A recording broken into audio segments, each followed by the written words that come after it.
Alors l'école IGSRH est une école en 3 ans qui recrute à Bac+2, qui emmène les étudiants à Bac+5 et qui forme des RRH généralistes. Ça fait 40 ans que l'école existe et elle forme à peu près 550 étudiants par an.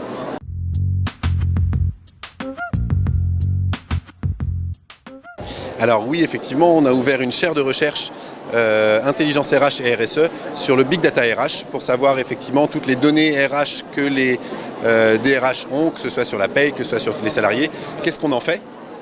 Et puis la dimension RSE aussi, c'est-à-dire qu'est-ce qu'on n'en fait pas et comment on utilise ces données de manière déontologique.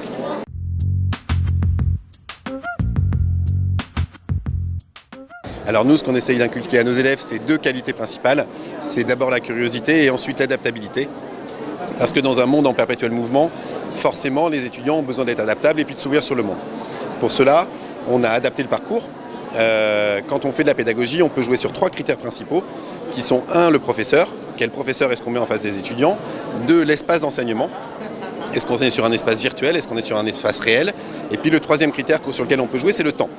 Et donc dans ces cas-là, on a modelé le parcours pour avoir d'abord une séquence un peu longue sur les fondamentaux RH, de 8 semaines sur le semestre. Et ensuite, on a des cours à la carte. À la fin de chaque semestre, on a des cours à la carte de 4 semaines, en format séminaire de 3 jours, avec des cours qui les ouvrent un peu plus sur le monde.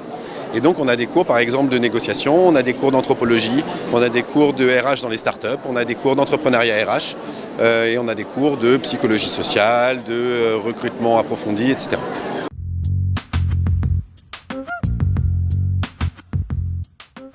Alors les étudiants ont plein d'orientations, on forme des RH généralistes, donc ils sont capables d'aller travailler n'importe où, y compris à l'international, puisque notamment la 3e année, pendant la 3e année, on leur demande de partir au Canada pendant 4 mois, pendant un semestre.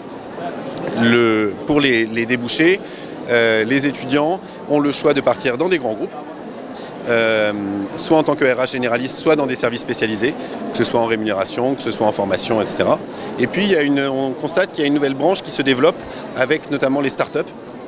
J'ai une étudiante là qui vient de commencer son alternance en janvier, elle est rentrée dans une start-up où ils sont 35, ils n'avaient pas de RH, donc il faut qu'elle structure tous les process RH et surtout il lui a annoncé qu'à la fin de l'année il serait 70 et donc il faut qu'elle s'occupe aussi de la création des délégués du personnel, du passage des 50 salariés et puis qu'elle forme tout. Ce qui est intéressant, c'est que c'est comme un accélérateur de carrière puisqu'elle va grandir avec l'entreprise et que d'ici 2-3 ans, elle sera des RH d'une boîte qui, on l'espère, sera entre 150 et 200 personnes.